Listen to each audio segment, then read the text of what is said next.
बहुत ज़रूरी है कि तत्कालीन कांग्रेस सरकार के द्वारा जो भी गलत फैसले हैं उनको भी याद किया जाए। कोई भी गलती जो संविधान से छेड़छाड़ के अपने निजी स्वार्थ के संविधान से छेड़छाड़ की गई उसको याद रखना और याद करना, उसका सालगिरह मनाना भी बहुत ज़रूरी है। कांग्रेस को मुझे लगता है कि अपनी उपलब्धियों के अलावा किसी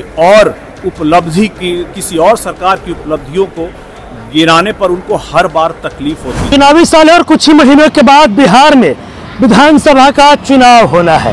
देखिए, तमाम जो राजनीतिक पार्टियां हैं वो तैयारियों में जुटी। और देखिए, एलजेपीआर के सांसद हैं अरुण भारती, इमरजेंसी को लेकर बड़ा बयान देते नजर आ रहे हैं। क्या कुछ कह रहे हैं अरुण भारती? सबसे पहले अपन का पूरा बयान सुनिए। बहुत ज़रूरी है कि तत्कालीन कांग्रेस सरकार के द्वारा जो भी गलत फैसले हैं उनको भी याद किया जाए, ताकि हमें याद रहे कि संविधान के साथ छेड़छाड़ और संविधान के साथ खिलवाड़ करने का काम जो उस वक्त की तत्कालीन कांग्रेस सरकार ने किया था, इसको याद करके भविष्य में इस तरह की गलतियां न दोहराई जाएं। इससे सीख लेकर के हम कैसे संविधान को मजबूती से आगे लेकर चले, इसको भी याद करके आगे ले चलना बहुत ज़रूरी है। इसलिए इसको याद किया जाना भारत के संविधान के पक्ष में है, बहुजनों के इंटरेस्ट में है।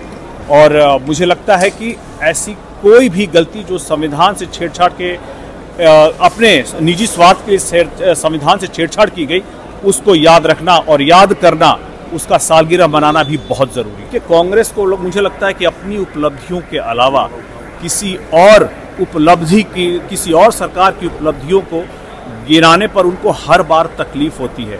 आप याद कीजिए, जब भी कांग्रेस ने एनडीए सरकार की आलोचना की है, बाहर के किसी रिपोर्ट को लेकर के ही की है, तो क्या उनका अपना खुद का आंतरिक रिसर्च कुछ नहीं कहता है? क्या भारत के अलग अलग जो संस्थाएं हैं, इंस्टीट्यूशन हैं, जो भारत के विकास के आंकड़ों को आगे लेकर के चलती हैं और सही तस्वीर पेश करती हैं, क्या उनका कोई महत्व नहीं है? क्या ये बाहर से मदद लेकर के भारत के सरकार पे हर बार अटैक करना तार्किक या उचित है क्या? बहुत ज़रूरी है कि कांग्रेस इन सब सवालों पर पहले अंदरूनी एक बार जरूर विचार विमर्श करे सरकार पर हमला करने से पहले। नहीं, ऐसी कोई नाराज़गी नहीं है। देखिए, भारत सरकार के मंत्री होने के नाते उनके पास अलग अलग दायित्व हैं और मुझे लगता है कि उन्हीं दायित्वों को पूरा करने में या तो समय नहीं निकल पाया होगा या समय बहुत कम मिला होगा, जिसके कारण नहीं आ पाए। लेकिन मुझे ये अवश्य पता है कि इस कार्यक्रम को लेकर के वो पहले से काफ़ी बात करते आ रहे हैं, तो इस बात को लेकर के बहुत उत्साहित थे कि उनके क्षेत्र में पुल का पदार्पण होना है। लेकिन चूंकि भारत सरकार का भी दायित्व उनके लिए उतना ही महत्वपूर्ण है, इसलिए समय की कमी के कारण नहीं आ पाए होंगे। इससे आपसी एनडीए में असंतोष की कोई बात नहीं है। बहुजन भीम संकल्प,